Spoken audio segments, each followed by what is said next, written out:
은혜 같은 이 세상에서 교회와 가정과 성도들을 도와여 주시고 이 땅에서 주님의 나라를 체험하는 삶으로 인도하여 주옵소서. 주님 이 시간 그리고 문답을 통해 저희들이 깨닫기를 원합니다. 성령님의 도우심을 힘입어 온전한 순종의 삶을 살아가게 하시고 하늘의 소망을 바라보며 살아가는 저희들 되게 하옵소서. 오는 세상에 만연한 전염병으로 혼란한 이때 신자들의 삶이 어떠해야 하는지를 돌아보게 하시고 주님의 몸된 교회로 음란하고 어두운 세상에 빛의 역할을 다할 수 있도록 역사하여 주옵소서. 이 모든 말씀 거룩하신 예수 그리스도의 이름으로 기도드립니다.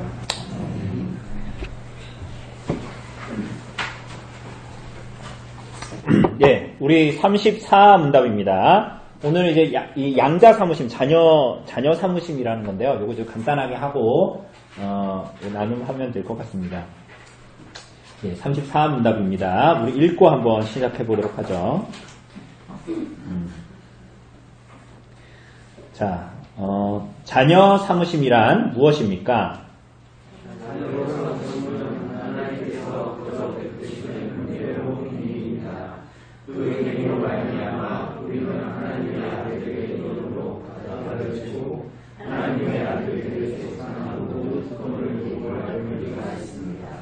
네, 그렇습니다. 우리가 이제 앞서 봤듯이 우리가 요리문답의 문자적인 의미 자체로도 계속 보면 이게 다 하나님이 거저 베푸시는 은혜로운 행위다. 하나님이 거저 베푸시는 선물이다. 내가 열심히 해서 칭의가 되고 내가 뭐 자격이 있어서 내가 무언가를 취득해가지고 양자되고 그런 게 아니라는 겁니다. 성령 하나님이 구속을 적용하신다. 우리 지난주에 본 대로 그리스도께서 다 이루셨다라고 했을 때는 우리들의 구속의 마지막까지도 다 이루셨다라는 거예요. 이거 오늘도 볼 거지만 이거 굉장히 놀라운 겁니다. 우리가 뭘 하고 나서 너 이제 이렇게 해라가 아닙니다. 우린 그럴 능력이 없어요. 그죠?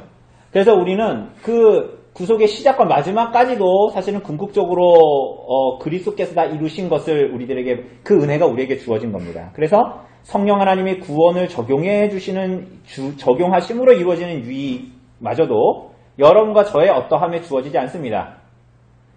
우리는 때로는 사람들 간에 성향이 다 있기 때문에 어떤 사람은 되게 열심히 있잖아요. 어떤 사람은 열심히 없고. 그런데 그것마저도 그 사람의 열심 때문에 그렇게 되는 것이 아니라는 것입니다. 이해되시죠? 그죠? 이것은 성령님께서 구원을 적용해 주시는 것입니다.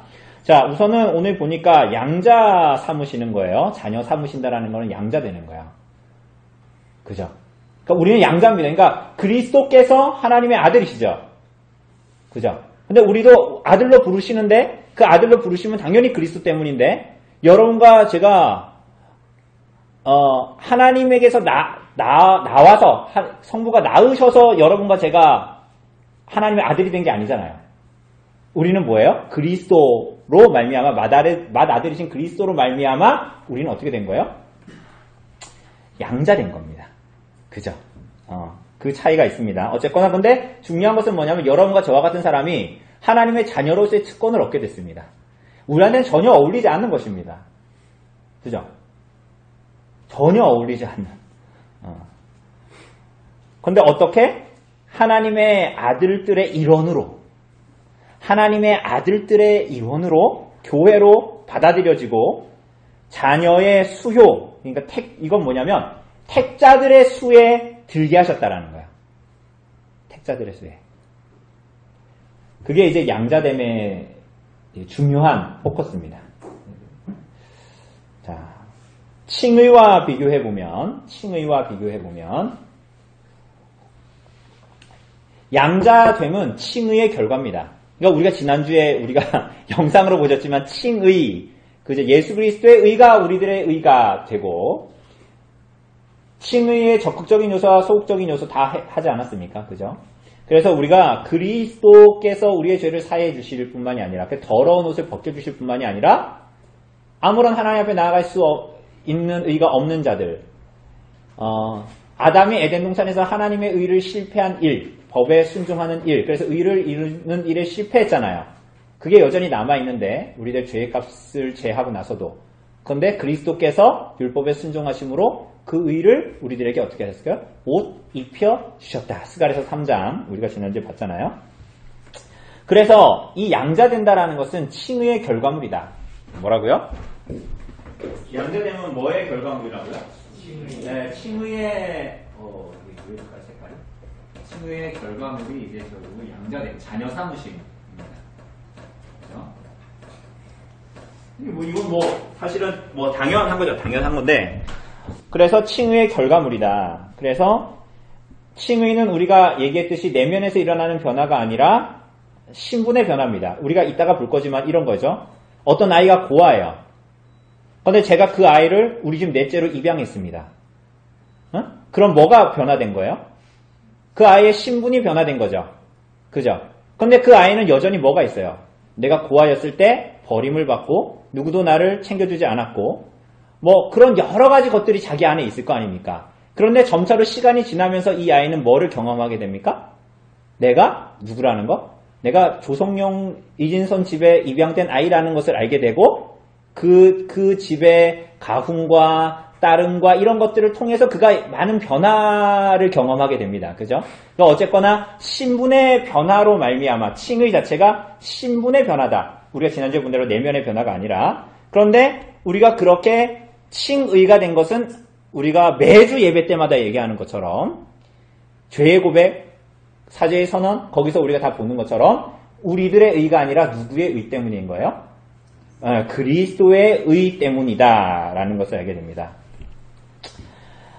그래서 칭의라는 이 신분의 변화, 의인이 됨으로 말미암아 생기는 환경의 변화가 양자됨입니다. 양자됨.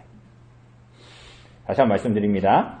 칭의라는 신분의 변화로 인해서 생기는 환경의 변화가 뭐예요? 양자됨이에요. 양자됨.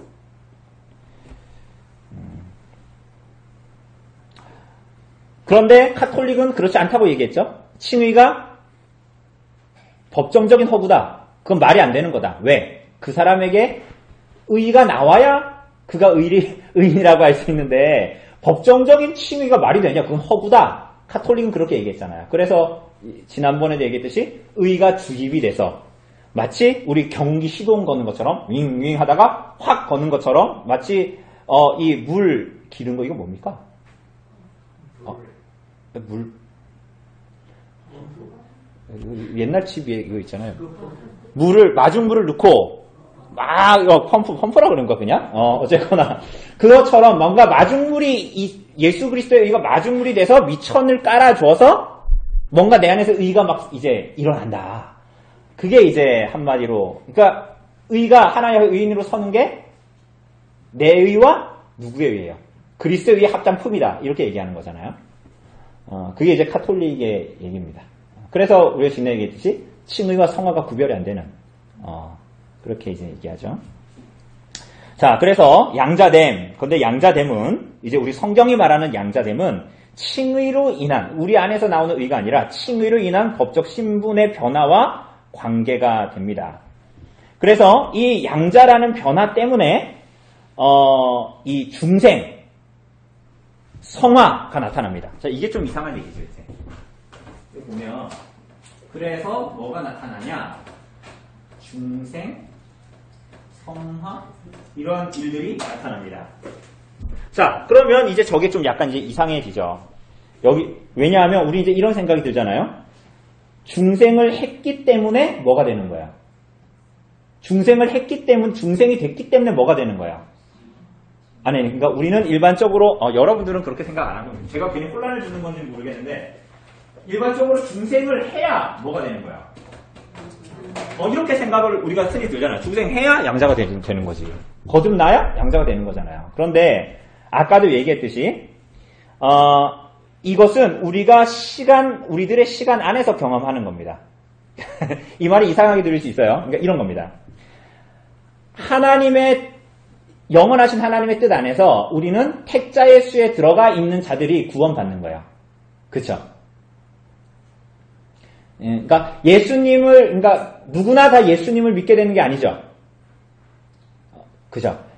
쉽게 얘기하면 우리가 전에도 비유로 들었듯이 영화관에 매진이 있잖아요. 그것처럼 택자의 수가 정해져 있어요. 근데 그것을 우리가 누군지 알아요, 몰라요? 모르죠. 보이지 않는 교회의 인원수가 정해져 있다는 거잖아요. 그래서 사실은 영원 전에 하나님의 양자 삼으시는 계획이 어쩌다가 2020년에 생긴 게 아닙니다. 어쩌다가 은희자매가 2019년에 세례를 받아서 양자된 게 아니란 말이에요. 이미 하나님의 영혼 가운데에서 양자됨이 사실 하나님의 계획 안에 있었는데 그게 시간 안에서 이루어지는 일들이 뭐라는 거예요? 우리가 중생하게 된 거예요. 양자됨이 있기 때문에 이미 그 계획이 있기 때문에 중생하게 되는 거예요. 그리고 성화의 과정이 일어나는 겁니다.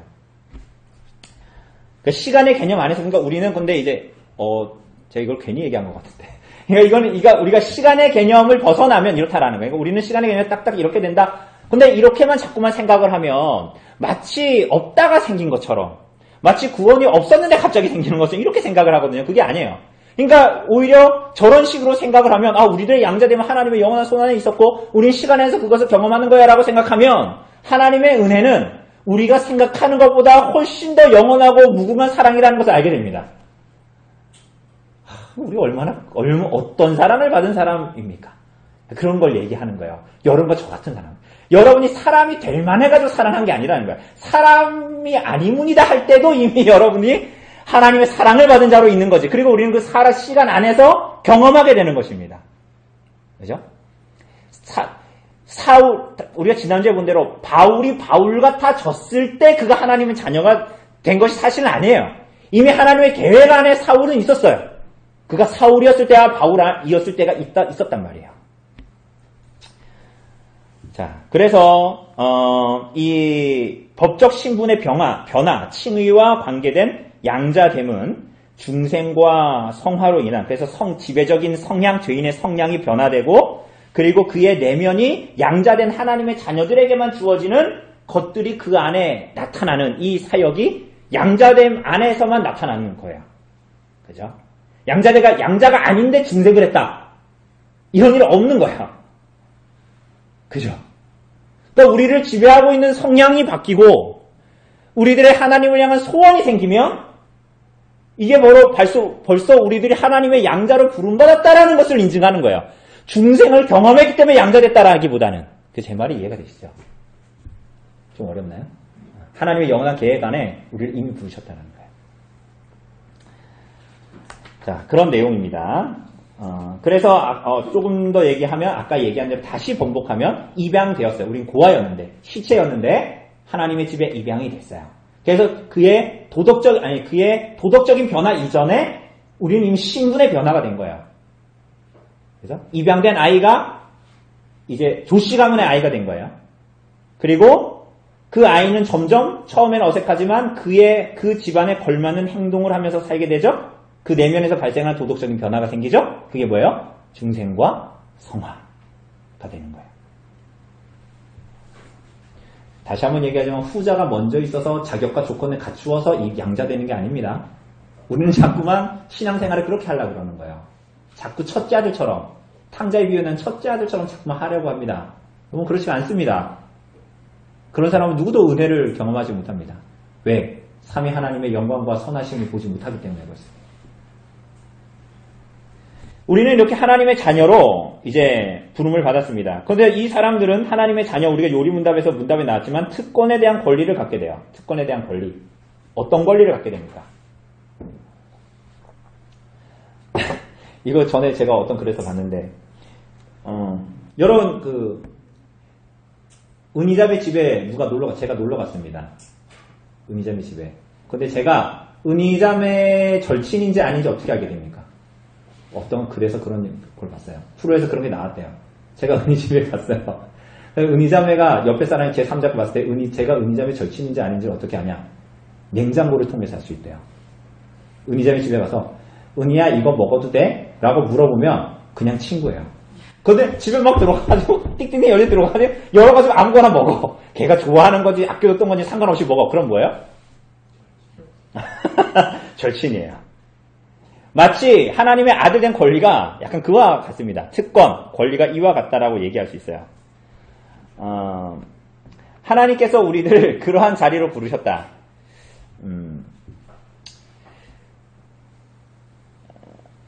우리 가정에 새 아이가 있죠. 그 아이들을 지금 할 수만 있으면 제가 부모로서 역할을 다 하려고 그러겠죠. 할 수만 있으면 뭐 노래도 불러봐라. 할 수만 있으면 운동도 좀 해봐라.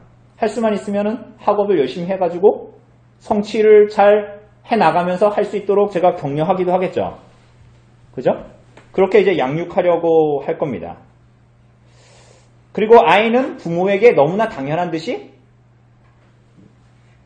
자기는 나한테 아이스크림 하나 안 사주면서 저한테 왜 아이스크림을 내가 먹었냐고. 내가 산 걸 내가 먹었는데 우리 아이들이 왜 나보고 먹었냐요. 그게 이상한 애들이죠. 그러니까 그런데 그런 아이들은 그런 권리를 가지고 있는 거예요. 그 집에서. 그죠?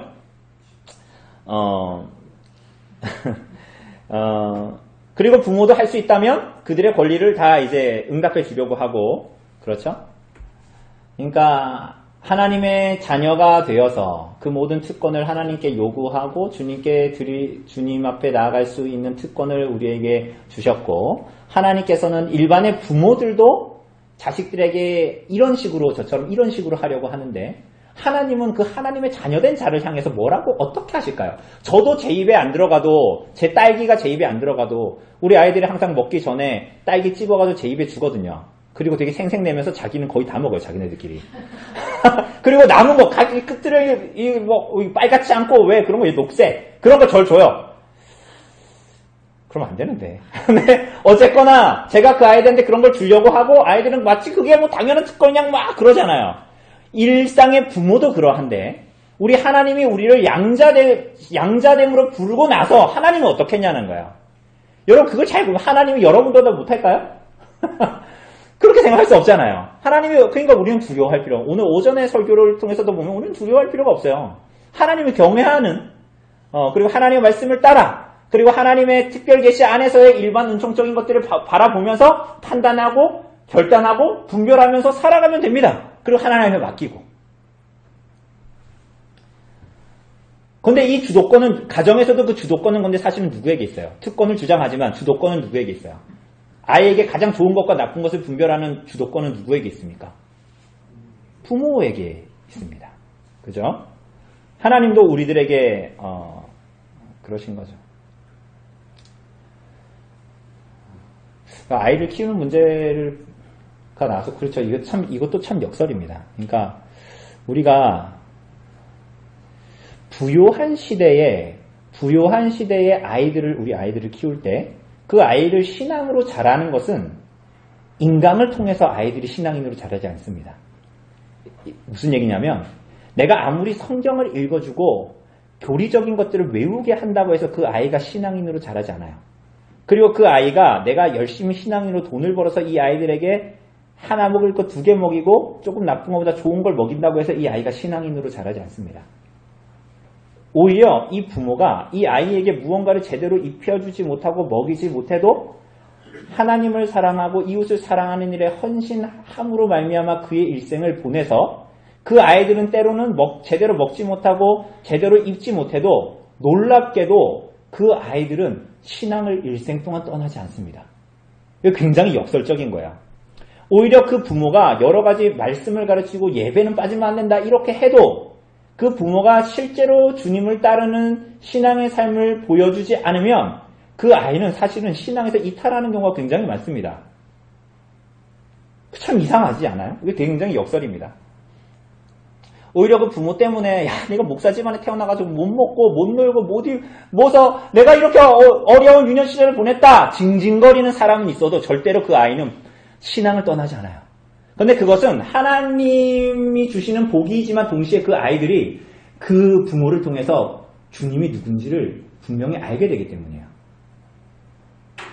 그러니까 우리가 하나님의 양자가 되고 우리 안에 전혀 의가 없지만 그렇게 따라가는 것은 그리스도의 의를 너무나 분명하게 보고 하나님께서 우리들을 향한 사랑을 어떻게 하셨는지를 알기 때문에 그분을 따라가고자 하는 그러한 특권과 그리고 그러한 사랑하는 순종이 그 안에서 묻어나게 되는 거야.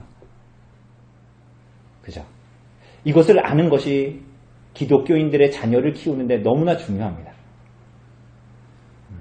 어쩌면 내 자식 먹일 거를 빼서 이웃이나 가난한 사람들을 돌보는 게 훨씬 더 중요할 겁니다. 어쨌거나 그 하나님께서 부모의 그런 가정에서의 부모의 그것들만 봐도 하나님께서 우리를 양자 삼으시고 어떻게 우리를 사랑하시는가를 잘 볼 수가 있습니다. 하물며 하나님이 그러실까? 이렇게 우리는 생각할 수 있는 거예요. 우리 어떻게 사랑하시는가? 그래서 우리는 모든 특권에 대한 하나님의 자녀들이 얻게 되는 특권에 대한 권리를 갖게 되고 그리스도와 함께 상속자가 돼서 심지어 성령님께서는 우리들의 마음도 어루만지심으로 말미암아 우리는 거룩하신 하나님을 누구라고 불러요? 나의 아버지다. 나의 아빠다. 라고 부르게 됩니다. 그러면 여기서 중요한 것은 뭐냐면 여러분이 사실 지금까지 계속 궁금했던 게 있잖아요. 그럼 뭐예요? 하나님의 자녀가 되는 특권이 대체 무엇이냐? 그 특권이 뭐였으면 좋겠어요?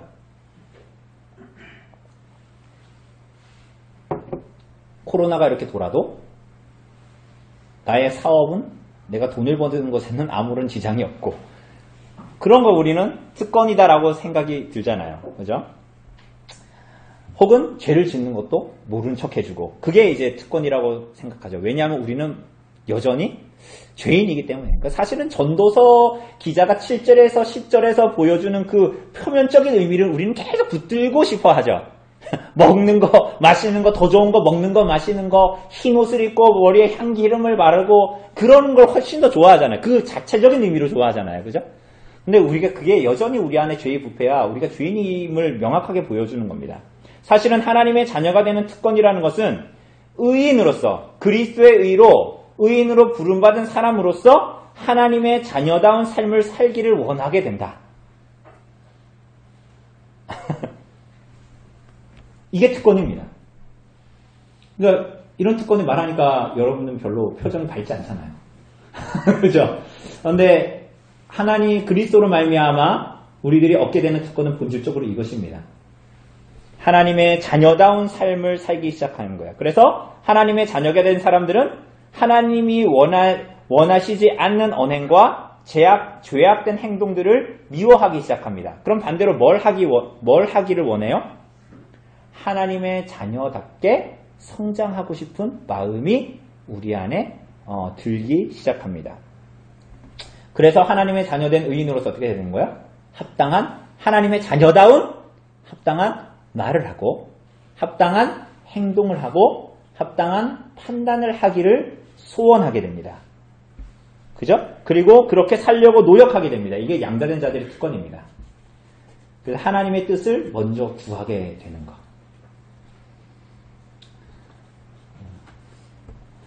그래서 우리는 어떻게 살게 됩니까? 하나님으로부터 말미암는 하나님의 지배에 있는 모든 것들에 대한 상속자로서의 특권을 갖기 때문에 이렇게 살아가는 건데 그 상속자이기 때문에 우리는 세상 사람들과 동일한 일을 당해도 세상 사람들처럼 반응하지 않는 것입니다. 왜? 우리는 하나님의 손으로부터 오는 모든 것이 오늘 우리가 예레미야서를 읽었지만 재앙이 아니요 우리를 향한 하나님의 평강, 하나님의 우리를 향한 복이 우리들의 삶을 에워싸고 있다라는 것을 알게 되는 거야. 그러니까 이게 하나님의 자녀된 특권인 거야. 그래서 우리는 하나님의 말씀대로 순종하기를 포기하지 않는 특권을 갖게 됩니다. 왜? 하나님이 우리를 향한 생각은 평안이거든요. 복이거든요.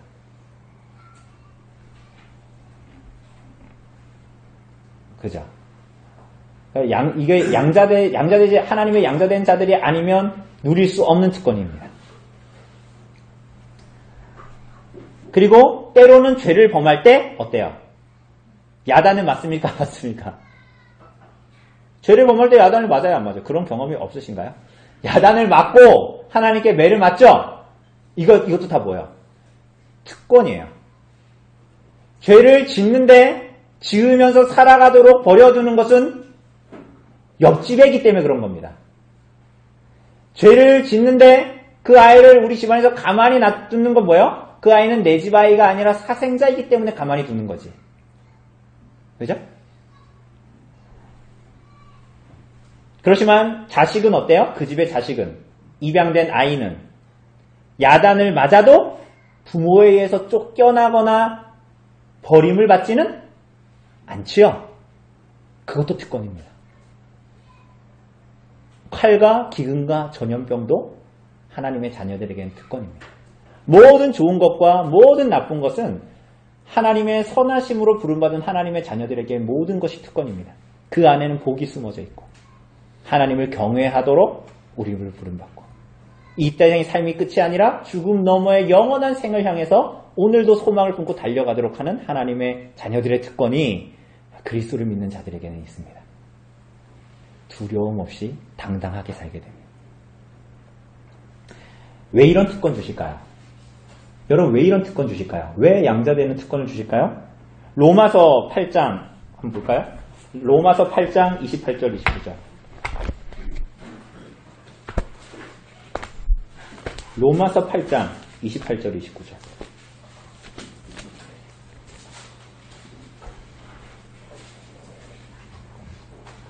같이 읽어보죠.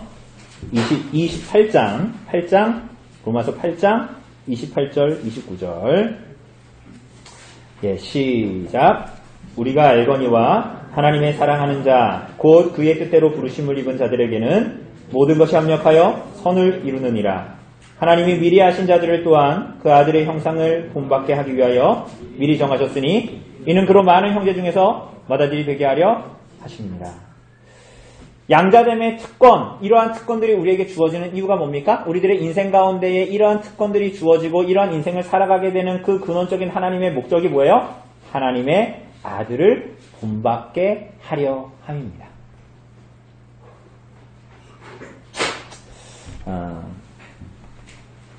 그 목적에 이 모든 특권들이 그 궁극적인 목적에 다 속해져 있는 것입니다. 하나님의 아들을 본받게 하려는 것, 그 아들의 형상을 본받게 하려는 것입니다.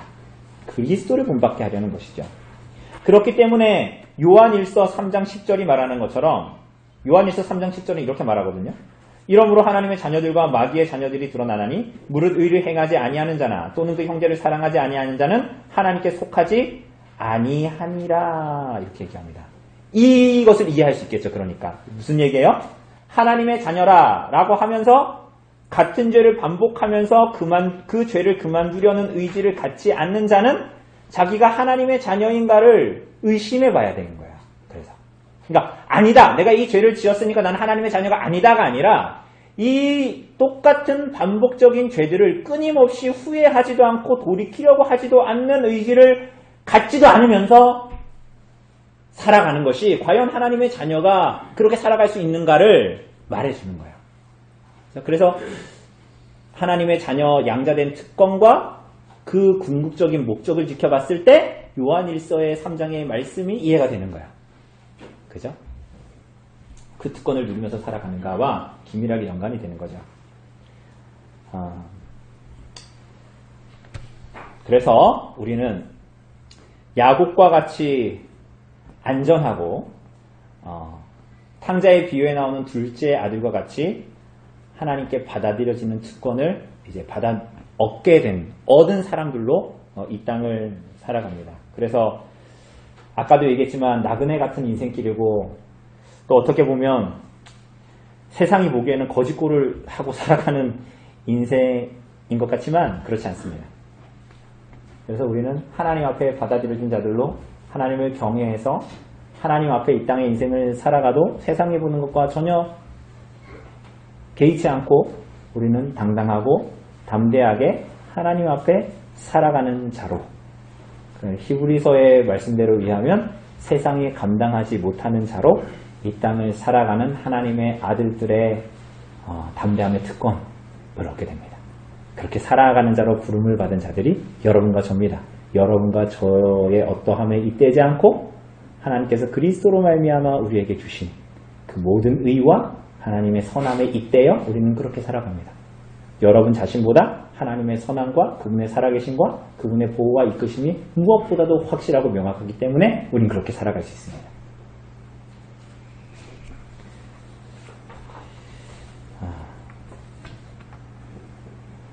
이것을 하나님께서 성령으로 말미암아 거저 베푸신다.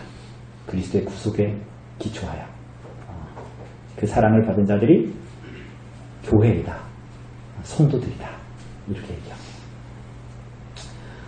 우리가 이것을 기억하고 하나님 앞에 하나님의 자녀된 자로서의 인생을 살아갈 때 우리가 어디에 있고 어디로부터 부름받았고 지금 현재 어디에 있고 그래서 어떻게 살아야 하는가를 알게 되는 그래서 그렇게 살아가게 되는 우리 성도님들 되시기를 바랍니다.